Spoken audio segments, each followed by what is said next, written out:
दुख में सुमिरन सब करे, सुख में करे न कोई। दुख में सुमिरन सब करे, सुख में करे न कोई। जो सुख में सुमिरन करे तो दुख काहे का হয়। এইটো এটা কবিৰ দাসৰ পংক্তি দোহা এটা পৰা মই কেইটামান শাৰী ক'লোঁ। খুব ধুনীয়া লাগে, খুব ভাল লাগে।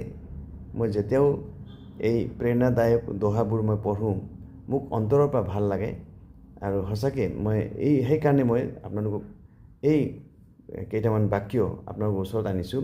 ইয়াৰ অৰ্থ হৈছে যে আমি যেতিয়া দুখৰ দিন আহে আমাৰ জীৱনত তেতিয়া আমি ভগৱানক আমি মনত পেলাওঁ, কিন্তু যেতিয়া আমাৰ সুখৰ দিন থাকে তেতিয়া আমি ভগৱানক কেতিয়াও মনত নেপেলাওঁ।